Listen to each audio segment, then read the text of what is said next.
Gravity Falls Lost Legends. Yes, so I am finishing up my Gravity Falls series of reviews, and we are going to talk about this graphic novel. So, I wish they had done more of these, but basically, if you don't know what this is, what year did this come out? I'm not even sure. 2018. Basically, they came out with a Gravity Falls comic, and you can buy this pretty cheap. It's like 10, $20, usually less than that. Four stories that took place right after Widmergeddon, like directly after. So before the twins leave Gravity Falls, but right after Widmergeddon. And it's all narrated by Smebulok. And there was this running gag that he's a narrator because he's cursed to only say his name except one time a year. But anyways, um, there's four stories in here, and they're all really good. I don't know why they didn't bother doing more. It says by Alex Hirsch, but I don't believe he's the only writer on here. If he is, fair enough.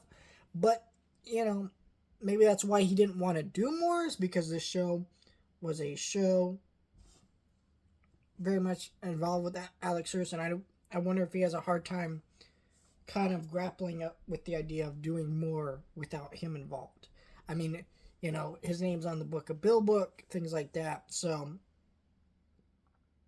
but that's maybe why I think Gravity Falls maybe doesn't need a comic like this every year, but maybe just could have a run of comic issues and stories just when he feels like, and he can just sell that at a comic book shop like weekly issues. Why not? I don't know, but let's talk about these stories. The first one here is a much needed story uh, about. By the way, I will say the dialogue and humor here literally feel like episodes of the show. These are literally just lost episodes of the show. Basically, I mean that's how well written and real rewrites these are. These were episodes of the show, literally in the exact way they are here.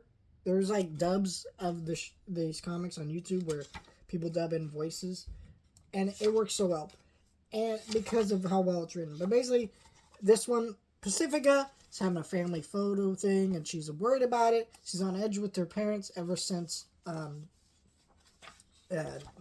Northwest Mansion mystery with the ghost incident. If you remember that episode.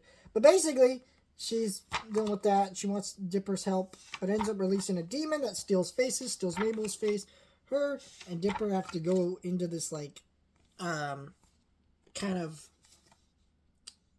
like basically black market, but for like weird Gravity Falls creatures. And there's a Slenderman cameo, which is pretty funny, and stuff. But basically, they go in there, and basically this episode is really continuing off of Pacifica's character arc and her growing to, defy her family and be her own person, accept her flaws, and be more like everybody else. And also, just the closer she gets to, there's so much like hints of Dipper and Pacifica's relationship. I just wish we had gotten to see it in the show. But like most people, I do ship those characters. Next one's pretty meta. It's a story about comics and basically Stan hates comics. Ends up putting so quote unquote and takes everybody's comics that they're reading, throws them into a cursed like fucking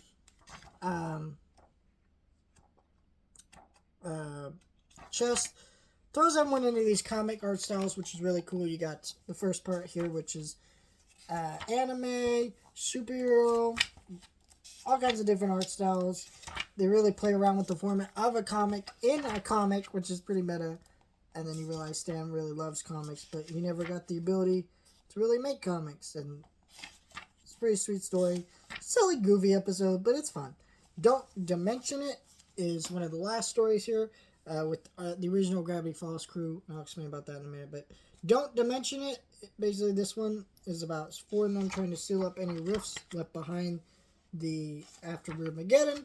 And it's about Ford and Grunkle Stan kind of realizing that Ford doesn't really understand Mabel and isn't close with Mabel like Stan is. And they really have to come together to learn yeah, maybe he should try to be closer to his niece. But then but this also has like a bunch of alternate Mabels. It's a fun story, very goofy. The last one here is a story about the Grunkle Stan of Florida's Kids, where they kind of it's basically like a Hardy Boys parody. I don't want to say too much about it. It's got a sweet kind of vibe to it in relationship with those two characters. But it's all good stuff. I wish we had gotten more to see with this. This is so well written and well realized comics. I don't know why we didn't get more of it. It is such a shame. But these are really good Gravity Falls stories that if you have not read them and you love the show, what are you doing? Do it now, because it's great.